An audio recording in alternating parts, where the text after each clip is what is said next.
বড় ঢেউয়ের সাথে অনেকে মিশে যায়, পলিটিক্স এটা হয়। ওসমান হাদিকেও কি আমরা বড় ঢেউয়ের সাথে মিশে মিশেই আমরা ভিন্ন ঢেউ থাকবো আজীবন ইনশাআল্লাহ। আচ্ছা, এটা এই স্বতন্ত্র বোধটা এই জন্য বলতে পারি যে এটাকে আমি বরিশালের ভাষা বলি খয়রাইত্যপনা, মানে ছোট লোকি যেটারে বলে। মানুষের বিভিন্ন ধরনের আকাঙ্ক্ষা বা অথবা বলে যে এক ধরনেরই থাকে যে এইটা আমি পাই নাই, হতাশা বোধ। আমার লাইফে না এরকম কোনো হতাশা বোধ নাই, মানে আমি জীবনে এমন কিছু পাই নাই। আমি খুব ছোট থেকে আমার এলাকার ডিসি, বিভাগীয় কমিশনার, ওনারা আমার নামে চেনেন আমার ছোটবেলা থেকে কালচারাল পারফরমেন্সের কারণে।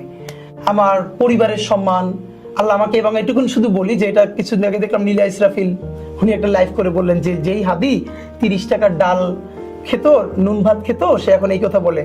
আপনি ওনাকে অনার জানাই বলি, এই গণ অভ্যুত্থানের কেন্দ্র করে যেই কয়টা মুখ পরিচিত হয়েছে এর মধ্যে যদি একটা মুখ থাকে যাকে আল্লাহ মাশাআল্লাহ খুব ভালো সলভেন্সি অনেক আগে থেকে দিয়েছিল, সেটা হাদি। আমি ঢাকা ভার্সিটিতে ভর্তি হওয়ার প্রথম থেকে ফার্স্ট ইয়ার থেকে আমি সাইফুরসে ক্লাস নেই, এবং শুধু ক্লাস নেই না, সাইফুরসের পান্থপথ এবং মৌচক দুটো সেরা ব্রাঞ্চের আমি খুব জনপ্রিয় ফ্যাকাল্টি ছিলাম। আমি গত 10 বছরে বাংলাদেশের বহু কর্পোরেট গ্রুপকে ল্যাঙ্গুয়েজ ট্রেনিং করাইছি, রহিম আফরোজ থেকে শুরু করে অনেকগুলোকে।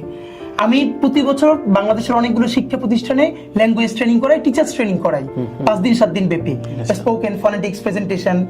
এবং আমি এখন একটা ইউনিভার্সিটির ফ্যাকাল্টি, আমি কিন্তু আমার চাকরি ছাড়ি নাই, প্রাইভেট ইউনিভার্সিটির ফ্যাকাল্টি। বরং গণ অভ্যুত্থানের পরে যার কামাই কমে গেছে সেই ছেলেটা আমি, কারণ গত 1.5 বছর ধরে আমি কোনো কোচিং এ ক্লাস নেই না।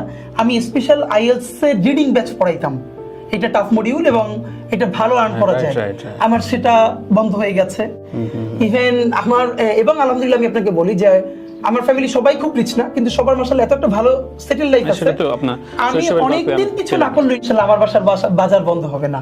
হ্যাঁ, আমার অনেকে বিদেশ থেকে বলি, আমাকে 3 দিন আগে ইউএস থেকে এক ভাই, উনি দেশে আসবেন, প্রচন্ড পছন্দ করে আমাকে, তখন আমাকে ফোন করে বললেন ভাই আপনি কিন্তু আপনার জন্য না বলতে পারবেন না, আমি কিন্তু আইফোন 17 নিলাম। তাই আমি বললাম ভাই আপনার হাতে পায়ে ধরি, এইটাই নেন না, আপনি আমাদের সবার জন্য চকলেট নিয়ে আসেন।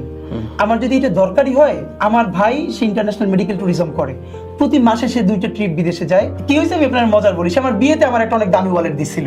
আচ্ছা, কিন্তু আমার হিসাবটা কি জানেন, যেইটা আমি 3000 টাকায় করতে পারি এটা না আমি 13,000 টাকায় করতে চাই না। আচ্ছা, আমার হিসাব হলো ওইটা আমি 3000 টাকা করে, বাকি 10,000 টাকা আমার যেই আত্মীয় ডাক্তার দেখাইতে পারতেছে না, ডাক্তার দেখাইছে ওষুধ কিনতে পারতেছে না, আমি ওইখানে ডোনেট করতে চাই। সেই বিয়েতে আমার অনেক দামি একটা ওয়ালেট দিল, আমি 6 মাসেও ব্যবহার করি না, তারপরে সে আবার বলে যে তুই এইটা ব্যবহার করতে পারবি না, আমি নিয়ে ব্যবহার করি। তো এর মানে হলো, এইটা কেন বললাম, মানুষ স্রোতের সাথে মিশে যায় যখন নিজের ব্যাপারে ভীষণ ইনফেরিয়রিটি কমপ্লেক্স থাকে। আলহামদুলিল্লাহ আমি এবং আমাদের টিমের মধ্যে কারো ইনফেরিয়রিটি কমপ্লেক্স নাই।